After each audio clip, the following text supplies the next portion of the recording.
when, say, we have a disease or a disorder of some kind, there can be so many interlaced, interlocking causal factors, yet doctors are often experts in just one of those. So is there potentially an expert problem here, that lots of people are in their particular fields, say economics, and they only see things through the economics lens? Do we need to have more jacks of all trades involved, or is this a case of, I don't know, re-understanding what you need to be an expert? Yeah.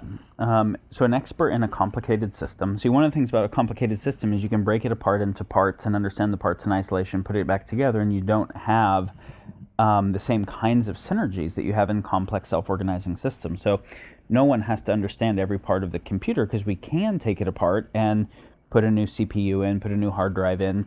And you notice that we've treated bodies very much like that. Like, oh, this part's worn out, let's take it out, put a new one in, or you don't really need this part. As opposed to like, whoa, what happened with the regulatory systems here, and what role did it really play? And a gastroenterologist can't, and a neurologist and oncologist, they can't really understand any of those parts independent of the other ones, because what's happening in the gut via the microbiome, via the gut-brain axis, via the enteric nervous system, via so many different kinds of pathways is affecting what's happening in the nervous system, and then all of the top-down mechanisms. So I wouldn't say that an expert problem is how I would describe it. I would say there's a problem of hyperspecialization in complex systems where that is just not the right epistemology.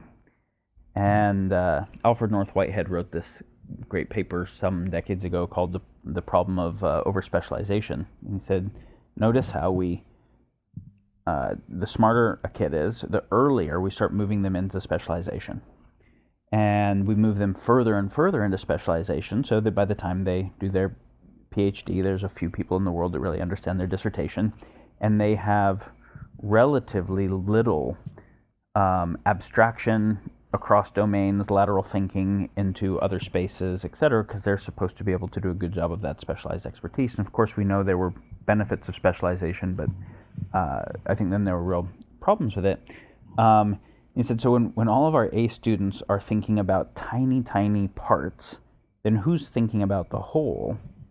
And so we are leaving to people who didn't, excel that well to think about it, or just nobody at all, and it is just a complex kind of system, but it's not necessarily the one that we want or that works effectively. So I wouldn't say what we want is jack of all trades. That's kind of a false dichotomy. I would say people who are studying complex systems, and who are studying systems at all, and who are studying deeper level generalized principles and things like design that are cross-applicable, so that they really have the right epistemology to understand the systems that they're looking at and to work with them. Yes, I think that's critical, and I think it's been critical for a while, but especially in the face of machine learning. Within narrow intelligence, right now already, and over the next little bit, narrow intelligence via machine learning will just be better than us at combinatorics within finite spaces. And it really is generalized intelligence that is at the meaningful place for humans to develop themselves and work.